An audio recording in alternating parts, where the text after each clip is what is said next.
என்னுடன் பயணித்து வரும் ஆன்மீக நண்பர்களுக்கு இன்னைக்கு நான் பேச போற டாபிக் வந்து கேரளாவில் செலிப்ரேட் பண்ற ஓணம் பண்டிகைக்கும் மகாபலி சக்கரவர்த்திக்கும் என்ன கனெக்ஷன் அதை பத்தி கொஞ்சம் சொல்லிட்டு, அதுக்கப்புறம் வாமன அவதாரத்துல மகாபலிக்கும் வாமனருக்கும் நடந்த சில சம்பாஷணைகள், உரையாடல்கள் அதை பத்தியும் சொல்லலாம் அப்படின்னு நினைச்சிட்டு இருக்கேன். இந்த புராணங்கள், புராண கதைகள், கோவில் கதைகள் இதெல்லாம் நம்ம நிறையா கேட்டுட்டு வரும்போது கதைகளும் சுவாரஸ்யமாக இருக்கும். கதைகளுக்குள்ள சில சில விஷயங்கள், சில கருத்துக்கள் வந்து புதஞ்சிருக்கு. அதுக்கு தான் நான் இந்த ரெக்கார்டிங்கில் வந்து முக்கியத்துவம் கொடுக்கலாம் அப்படின்னு நினச்சிட்டு இருக்கேன். வாமனாவதாரத்தை பற்றி தெரியாதவா யாருமே இருக்க முடியாது. பாகவதத்தில் வந்து பகவான் நாராயணர் வந்து வாமனாவதாரமாக வரார். காஷ்யப பிரஜாபதிக்கும் அதிதிக்கும் மகனாக பிறக்கிறார். அதுக்கப்புறம் மகாபலி சக்கரவர்த்திங்கிறவர் வந்து அசுர குலம். அவர் வந்து யாகங்கள் நிறையா பண்ணி தான தர்மங்கள் அதெல்லாம் ரொம்ப சிறப்பாக செஞ்சுன்னு இருக்கார். வாமனர் வந்து மகாபலி யாகம் பண்ற இடத்துக்கு யாகசாலைக்கு போறார். இவரை பார்த்த உடனே மகாபலி சக்கரவர்த்திக்கு ஒரு நல்ல மதிப்பு வருது. யாகங்கள் நடக்கிற இடத்துல வந்து நிறைய தானங்கள்லாம் பண்ணுவா. சாஸ்திரத்தில் இதை பற்றி நிறையா விஷயங்கள் கிடைக்கும் நமக்கு. பலி சக்கரவர்த்தி வாமனரை நல்லா வரவேற்று அவர்கிட்ட நீங்கள் தானம் ஏதாவது கேளுங்கோ, உங்களுக்கு பூமி வேணுமா, பவுன், வீடுகள், குதிரைகள், யானைகள், பசுக்கள், இந்த மாதிரி எது வேணாலும் சொல்லுங்க, நான் தரேன் அப்படி சொல்லிட்டு ஒரு பெரிய லிஸ்ட்டு அவர்கிட்ட கொடுக்குறான். எது வேணாலும் கேளுங்கோ, லைஃப் லாங்காக நீங்கள் அதை வச்சுன்னு வாழலாம் அப்படின்னு சொல்லி பலி சக்கரவர்த்தி வாமனர்கிட்ட சொல்கிறான். வாமனர் வந்து அதுக்கு நான் சொல்கிறேன் எனக்கு என்ன வேணும்னு. நான் வந்து 3 அடி நான் எடுத்து வைப்பேன் என்னோட காலில், அதுக்கு உண்டானதை நீ எனக்கு கொடுத்தா போறோம் அப்படின்னு சொல்லி சொல்வார். உன்னோட குலத்தை பற்றி எனக்கு தெரியும். உன்னோட அப்பா விரோச்சனா அப்படிங்கிறவர் வந்து தேவர்கள் மாறு வேஷத்தில் வந்திருக்கா அப்படின்னு தெரிஞ்சுட்டு கூட உங்கள் அப்பா அவருக்கு வேணுங்கிறத செஞ்சு கொடுத்தார். அந்த மாதிரி குலத்தில் நீ பிறந்திருக்க, நீ கண்டிப்பாக வந்து தான தர்மங்கள்லாம் நிறையா செய்வாங்கிறது எனக்கு தெரியும். ஆனால் எனக்கு நீ கேட்குற, நீ சொல்கிற இது எதுவுமே எனக்கு வேண்டாம்.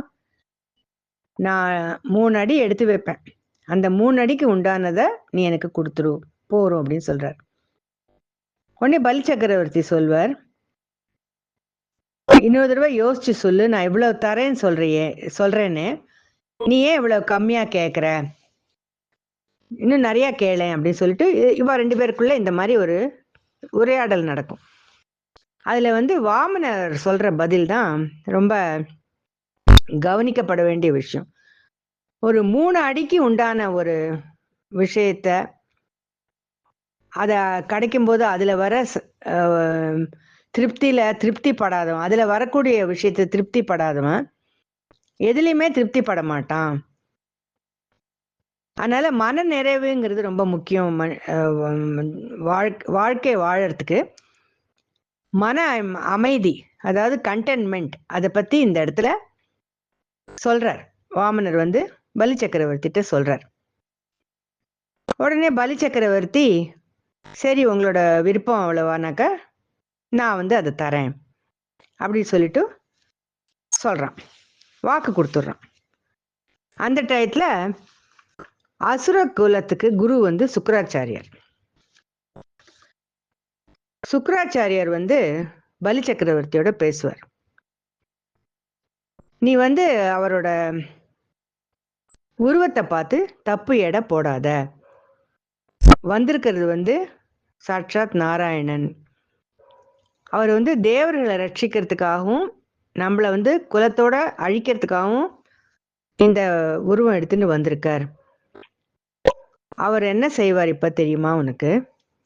ஒரு அடி எடுத்து பூமியை அளந்துடுவார், ஒரு அடி எடுத்து ஆகாயத்தை அளந்துடுவார், ஒரு அடியை எடுத்து உன்னோட தலையில வச்சிடுவார்.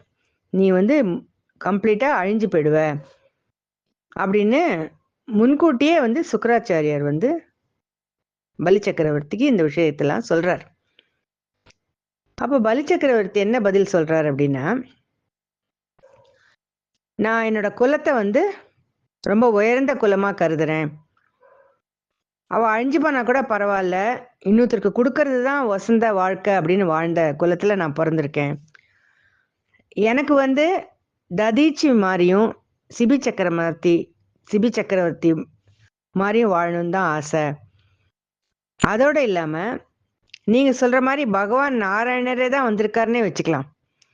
நான் கொடுக்கும்போது என்னோட கை வசந்திருக்கும் இல்லையா, அவரோட கை தாழ்ந்துதானே இருக்கும் அப்படின்னு சொல்லி திருப்பி சுக்கராச்சாரியாருக்கு பதில் சொல்லுவான். பலி சக்கரவர்த்தி திருப்பி அந்த மாதிரி பதில் சொல்லுவான். சுக்கராச்சாரியார் என்ன சொல்வார்னா, நீ வந்து வாக்கு கொடுத்துட்டேனேன்னு சொல்லி வருத்தப்படாத. சாஸ்திரத்துல சில சில பிளேசஸ்ல சில சில இக்கட்டான சூழ்நிலைகள் வரும்போது சில சில விஷயங்களுக்கு வந்து தப்பு கிடையாது, பாவம் கிடையாது. நீ வந்து வாக்கு மாறுறேன், கொடுத்த வாக்கை எப்படி மீட்டுக்கிறது அப்படின்னு நினைக்காத. உனக்கு வந்து சில எக்ஸெப்ஷன்ஸ் இருக்கு சாஸ்திரத்துல அப்படின்னு கூட எல்லாம் சொல்லி பார்ப்பார். ஆனா வந்து பலி சக்கரவர்த்தி எதுக்குமே ஒத்துக்க மாட்டார். அவர் வந்து கொடுக்கறதா வந்து தீர்மானிச்சுடுறார். அதனால சுக்கராச்சாரியார் வந்து பலிக்கு சாபம் கொடுக்குறார். இதோட கண்டினியூவேஷனை நான் வந்து பார்ட் 2ல சொல்றேன்.